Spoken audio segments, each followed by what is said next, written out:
Welcome back, everybody. It's Elite Business Live. It's our first day, and we're discussing all things beauty with another all-star lineup. Welcome. Why don't we give our panelists a round of applause for just joining us on stage? What? Reviewing my wardrobe choices. Oh, gosh. Lots of self-reflection for me today. Welcome, everybody. Nice to see you. Nice to see you again, in some cases, Lucie. Thank you for being back with us. Now, I hope you're not going to trick me with who's who here, but I'm going to say Chloe. Correct. Chloe Walsh, the founder of Clamana. Let me tell you who's here. Well, first of all, Chloe, you turned a £530 gift from your grandmother into a multi-million-pound beauty brand. And by the way, your marshmallow sponge, as you know, has become a cult product. My 12-year-old daughter is not going to be able to get over this conversation, by the way. It's in Sephora, it's in ASOS, it's in Boots. So Chloe Walsh is here. Round of applause for Chloe Walsh, everybody. Now, David Allerton, thank you very much for being with us. You founded your company, I must say, Self. That's it, yep. Self. SE-LF, with a mission to bring mindfulness and sustainability into the beauty world. So hugely important, sort of body and mind together. So this is about a sort of circular packaging system, so good for the planet, but presumably something that your consumers want as well, right? Yeah, I think that all beauty brands are trying to find now their place of how you manage that in the world and what you can do to be more sustainable. But yeah, I think what we're doing is pretty unique. Right. On that, we will have more questions. But Lucie Macleod, welcome back to Elite Business Live. I mean, compared to splashing around the cash with a £530 gift voucher, you've beaten that. You started with £300. Is that right? I don't even know if it was £300. I wish I had like a clear figure. I don't know, but it wasn't very much. But what it was doing was sharing your own hair recovery journey on TikTok. What ended up happening was building hair syrup, which is absolutely smashing it. It's stocked in so many amazing retailers. It's now selling around the world, and it is now one of the Sunday Times 100 fastest growing companies in the UK. That is a huge round of applause for that, Lucie.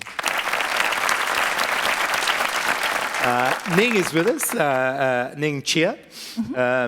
Chemical engineer, is that right? That's right, yep. By background.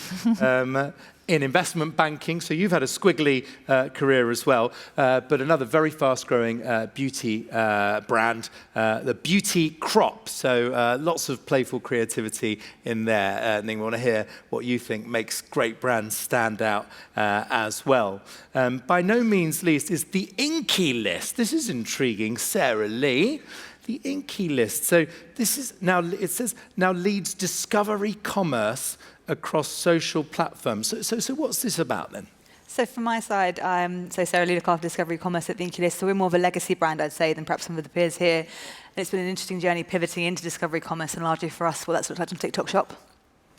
So, and when you say discovery, just to understand what that bit of it involves. So what we're looking at is interrupting the customer's journey. So versus more traditional marketing funnel, we're finding the entry points into us are changing. So they're finding us first at the video at a product level, and then how we really look at our marketing strategy around that to make sure they're coming into the brand in different areas.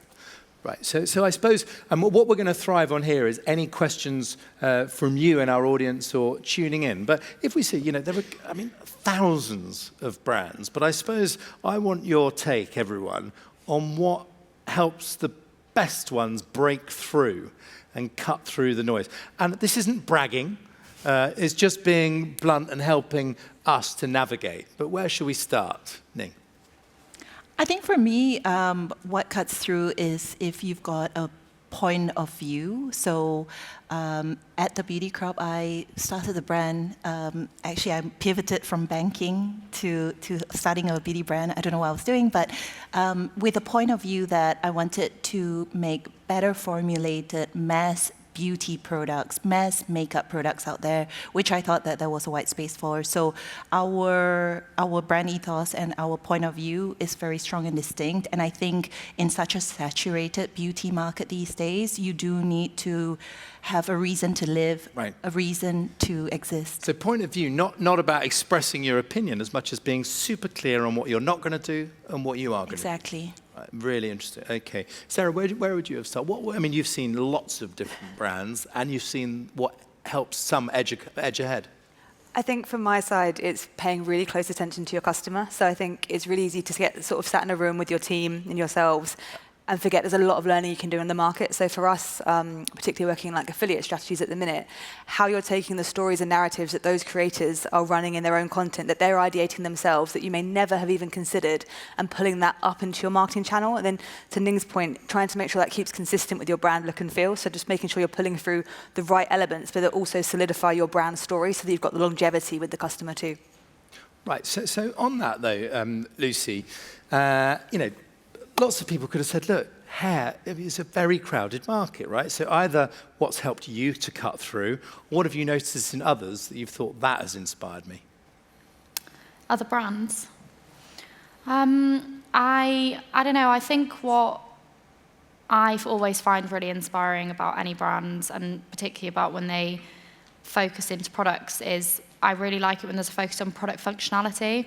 So I think you can have a great brand that looks good and feels good and looks nice on the shelf and is nice packaging, but I think what really differentiates a good brand from a great brand is when the product has a really clear and practical function, because ultimately that's what consumers are going to come back for again, time and time again. And so spinning it back into hair syrup, what do you think it is in your case if you really had to distill it?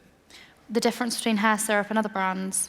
Well, I always live by the quote, and I say this to people a lot, and anyone who's starting a business I would always recommend, and Chloe's the same, she's got her kind of hero product, the marshmallow sponge, INKEY list, I mean, you got loads, glycolic acid, salicylic acid, you guys have got your Wishery, primer. Setting mist. Yeah, like setting mist and things like that, but I think finding something that you're really well known for and that actually genuinely works, really honing in on that. So at hair syrup, we only sold oils up until November last year, so that's 5 years in, just specializing in pre-wash hair oils.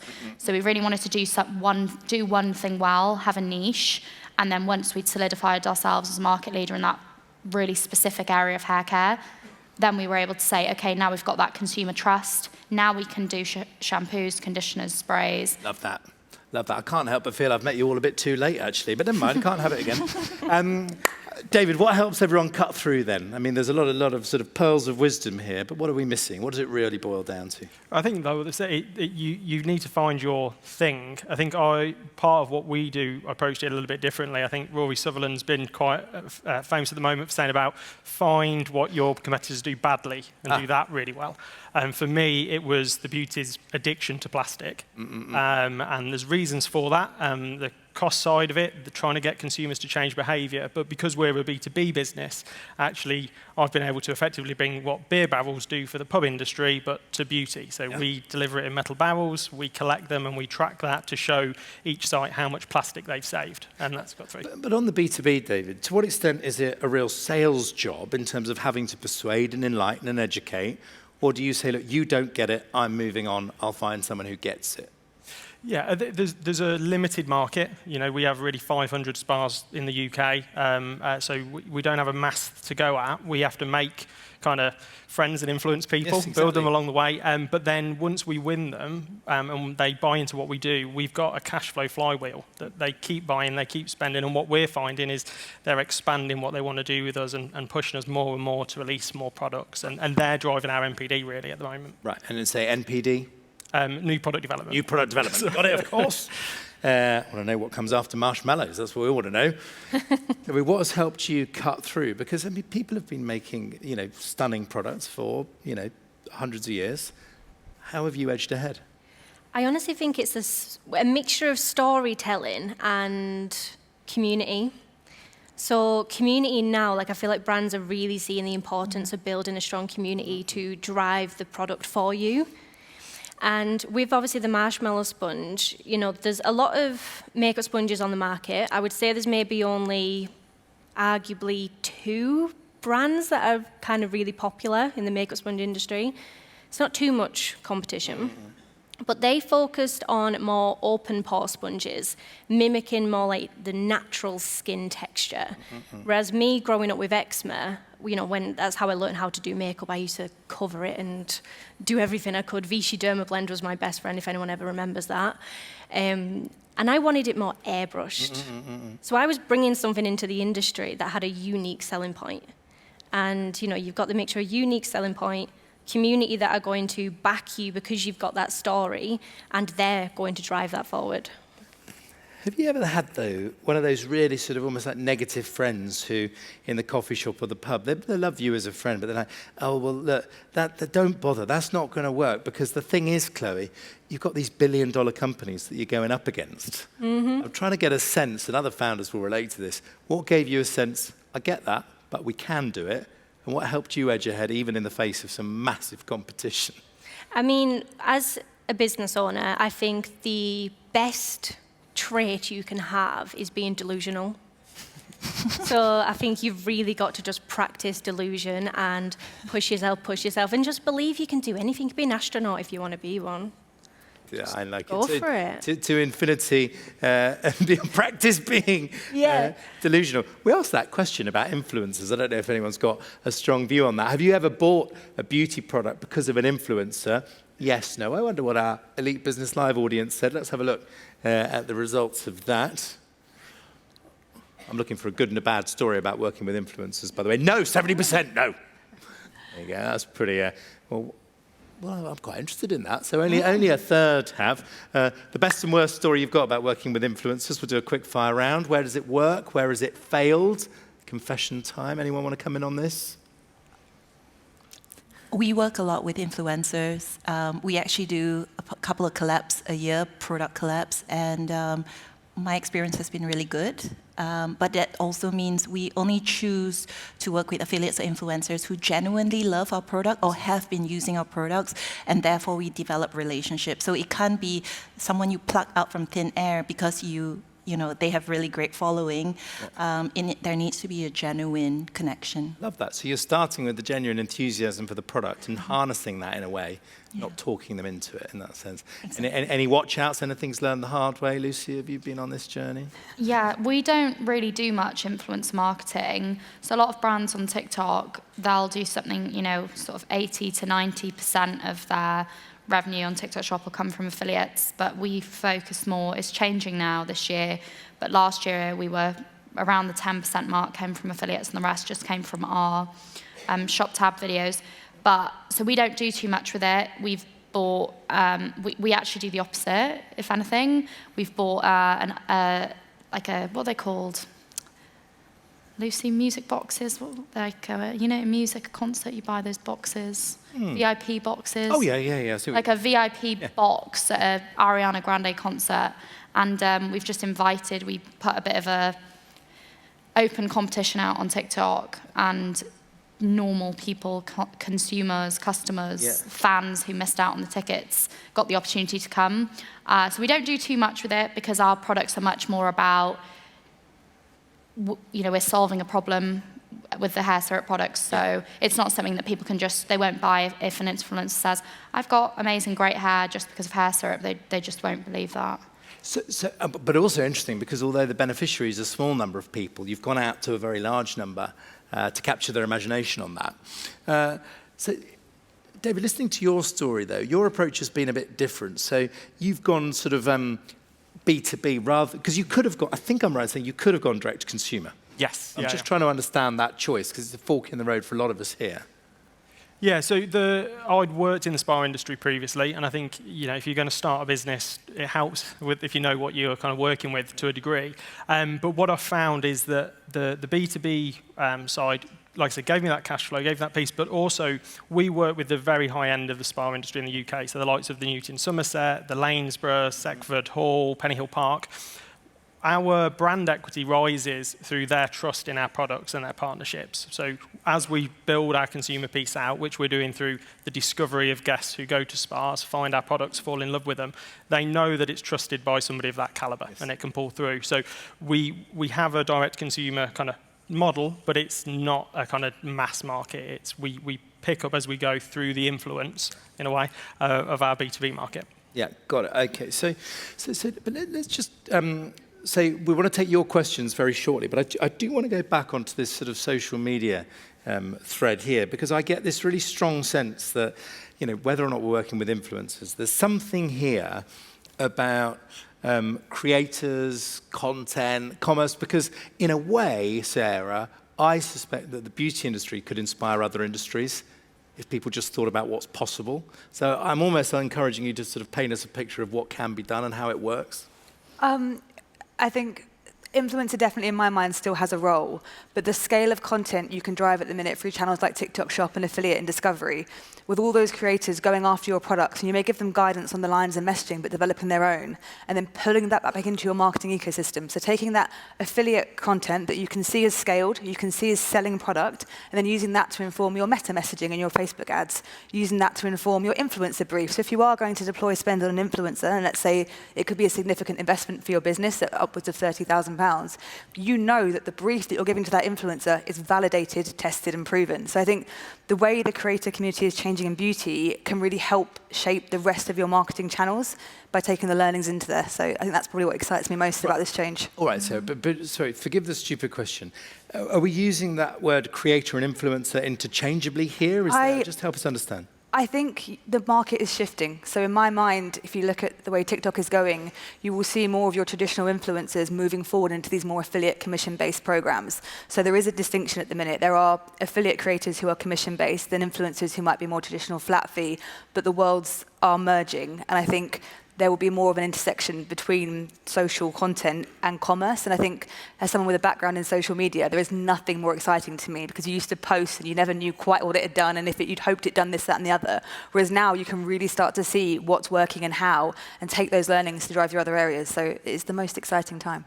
Chloe, where are you on this? Because Lucie said you're almost sort of flipping it round, sort of really not, deliberately not embracing that. But I'm just trying to understand, in your iconic product example on the marshmallow sponge, how did creators, influencers play a role? What have you learnt about this? So the marshmallow sponge went viral on TikTok. So, everyone was wanting to get their hands on it. I mean, literally the website was crashing multiple times every single launch because people were just trying to get their hands on it. But how? I mean, as in, what lit the flame? Me showing the difference between the marshmallow sponge and your regular smegular makeup sponge. So it was you personally as the founder saying, look at this. Yeah. Presumably that being a bit crass, but that was just very real, right? Yeah, I was a makeup artist at the time, so, I kind of showed and explained it to everybody, the difference. And then people naturally just got on board. We didn't pay influencers, we didn't really gift anything. It was genuinely the influencers were coming to us. They wanted to make the videos reviewing it. So who thinks, and we're going to get some questions now, they're coming in, who thinks that other industries could learn a thing or two from what you've been doing? Or is a lot of the techniques we're talking about, it is inspiring, but it's basically a beauty industry thing? I definitely think it's expandable, especially if you take the TikTok example. So I know that there are a lot of brands now really successful in TikTok Shop beyond beauty, like Shark Ninja, you've got Crocs, other non-beauty brands, fashion brands. And I think it's all about, the emergence of social commerce to be able to explain a complex product to an audience, which is a B2C audience. So I definitely think it's expandable, and if anything, it's oversaturated and crowded within beauty. You probably can make more of a difference if you're in another industry. Right. So on that, if we've got some microphones in the room, if you've got a question, put your hand up. But can I very cheekily pick on Louise here in the front row and go Henry, because you're in a completely different industry, but I wouldn't be surprised if some of these lessons cross-pollinate. I am picking on you, forgive me.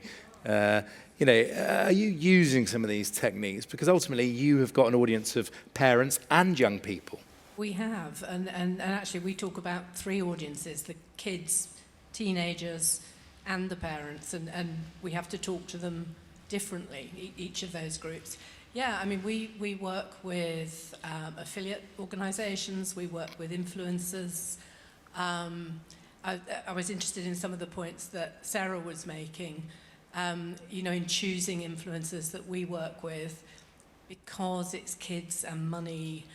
We have to be really, really careful that there's a high level of trust there, and that we're confident in what that influencer might be wanting to put out there in terms of how that then cross relates to our brand and brand trust. And how you identify those existing fans is so much easier on some of these social platforms. They would have been hidden in a TV audience before.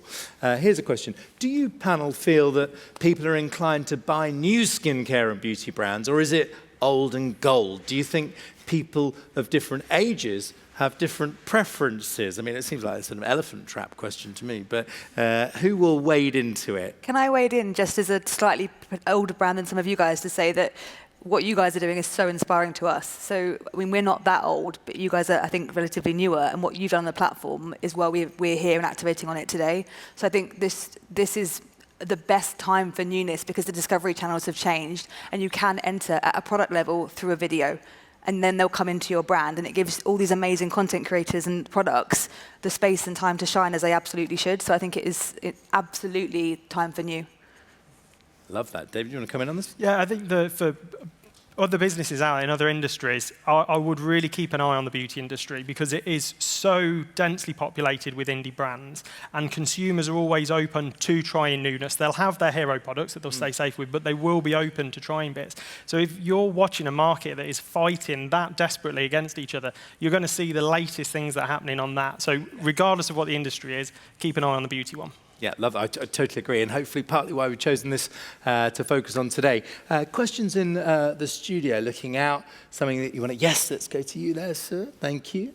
Hey, my name is Karthik. I'm building Sensor, which is a platform to help people find homes that are accessible or meet their accessibility needs. I really want to touch on what, David, you said, is that beauty industry, because it's so densely populated, it's leading some of these social media efforts to bring in users. I'm a founder who I think is in the early stages, so I'm trying to do founder-led content to bring people to me and to build that trust. What does your funnel look like? How do I build that trust in a way, in an area which is not sexy, but it is needed, right? For me, so these guys are way ahead of what we do. We are a B2B world, so mine is very old school. I just make connections with direct people and build it that way, and I sell some quite unsexy product. I sell mud, so it's... but what these guys are doing is incredible, and it's the case of kind of watching what they're doing more than anything. And forgive me, Lucie, Ning, founder-led content is a fascinating thought. To what extent have you pioneered that, as opposed to letting other people be the face, if you like? I think Lucie, honestly, Lucie and Chloe are like A-class in founder-led content. Right. And on that journey then, for our guests, what have you learned? What are the watch-outs? What's the thing that you wish you'd known to make it go even better?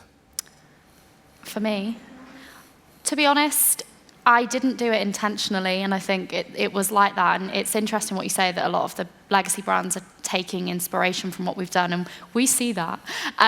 But it was just a genuine, it wasn't that I had some strategic plan of, oh, founder-led marketing is a really great way to emotionally connect with my audience. I was just hand-making hair oil and using them on my hair, and it was all about my hair, so I sort of had no choice. If I could do it again, I would probably lean, like we were talking about earlier, more into the story time. But to be honest, I think that it's really difficult when your business grows. You need space from social media. If you've got a big following and stuff, I just can't even look on the TikTok some days because it overwhelms me. But I would say focusing on the backstory is a good thing that I should have done more of. And it's so clear, though, why it was so personal, because like, it's me, it's my own body, skin, hair, and telling that story is very, very I think raw. more than anything, people are buying into founder-led stories. The market is oversaturated, so why would I purchase one brand versus the other? Or why would I use, your platform versus another? It's because of that trust factor, and being a founder these days is more important than ever because consumers are experiencing us or they're being introduced to us digitally these days. So yeah, they want to know who's behind the brand. I mean, it's so interesting, though, for founders in other industries who, in so many cases, they wouldn't have considered that, right? So final minute, a pithy piece of advice, at the risk of inviting more competition for our brilliant companies. Someone stepping into this, what do they have to get right from day one? And we'll start with Sarah. We'll quickly go down. Very quickly, any sort of social commerce channels, I just say get familiar with your P&Ls, understand the signs of virality as fast as you can, because you're going to have stock issues if you're in a physical product business. And I think that's probably been one of my biggest challenges across the past year. Thank you, Sarah. Ning. I would double down on your purpose and why you are differentiated versus other brands in the market. I love that. Back to point of view. Love it. Lucie. I'd make sure that your product is serving a function and acting as a solution to a problem rather than just, because there's so much stuff out there, don't just add to an already saturated market for the sake of it. Yeah, solves a real problem. Love it. David. I'd say make sure your business aligns with your own values, because you're going to work 16 hours a day on something and you better care about it. I love that. I love that. I have a filter to say I wouldn't do something paid that I wouldn't do for free. Otherwise, you're just doing it for the money. Right? Really helpful. Thank you. Chloe. Community, 100%. I think, like we just said then, I'm a founder-led brand, and authenticity, just be yourself. Don't try and be too polished. You know, we're all human. Just be yourself, grow that community, and they will help you push you to the next levels. Love that. I love that. I love that sense that you're sharing so much with them, but ultimately they've got your back as well. Like a family. Love we have that. group chats and everything. This is a brilliant insight. Thank you to Chloe, to David, to Lucie. Welcome back, Lucie. Lovely to see you. To Ning and to Sarah. Thank you very much indeed, one and all. Brilliant.